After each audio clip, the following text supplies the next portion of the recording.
Trap Media USA. Shout out to everybody that's tuning in. Make sure y'all like, share, subscribe.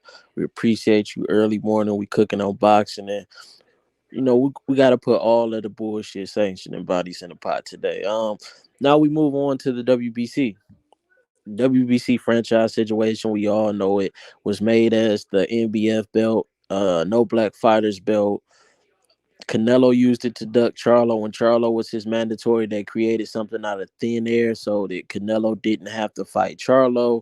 He ducked. Then Lomachenko, when Devin Haney was his mandatory, he asked the WBC to make him no black fighters belt so he could duck Devin Haney and still Devin Haney's opponent. But so don't get emotional about this. I'm just telling you how it is. Now, the big debate is what is the real WBC title? And I've always held the same perspective that you can't, if I run a sanctioning body, you can't tell me what's my super belt or what's my most highest prestige belt. We know historically that the regular belt has been the most prestigious belt, just like at one point the WBA, it was just about the regular WBA belt. But once they made a super belt, that becomes the same thing, and it doesn't matter that it isn't in every division yet, because in the divisions that it's at, Mauricio Suleiman and the WBC are calling guys like Kambosos undisputed. So once that happens, they're acknowledging that this is the highest level that you can get in their body as far as belts in the division that they have the franchise title in. Understand that it was contradiction on how it started. It wasn't transferable at first. It's not in every division, all that. But once they're saying that this is undisputed, they're also saying that this is the highest level you can get in the division that it's at. Again, if I'm running the sanction body and I say something like that, and the other bodies acknowledge me, it's not like they are the IBO where the other bodies won't acknowledge if you have the belt or you can't undispute or unify with the IBO. They acknowledge the WBC, respect the WBC as does most in the sport.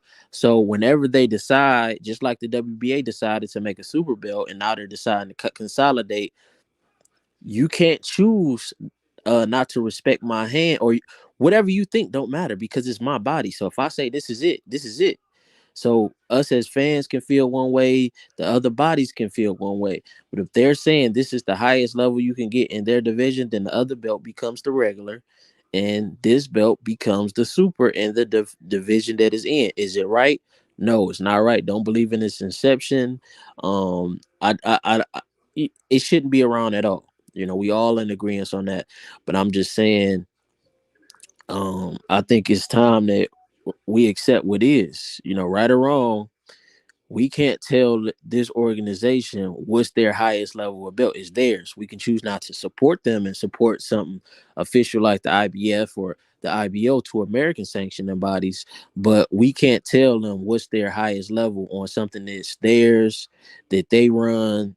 Once you run something, you have the right to decide on what's number one, what's number two, what's number three, and so forth. So don't get mad at me. Get mad at the WBC and support something like the IBO, the IBO Renaissance. Go check out his rules. Go check out his history, um, and get behind the IBO fights and encourage your favorite fighter to fight for belts like the IBO, so we don't have to deal with anti-black organizations like the WBC. Trap Media USA, appreciate you for tuning in. Shout out everybody who's been supporting Jalik the Leader Goes, Southern T Boxing. Go make sure y'all go check out Obaro. He will be in America at some point. Heavy hitter, triple hooks, triple jabs. Just a lot of raw talent that once he comes to America, a lot of us will be behind. So don't be late on that train. And yeah, man, stay in shape, stay healthy. Make sure you drinking some good water today. I'm up.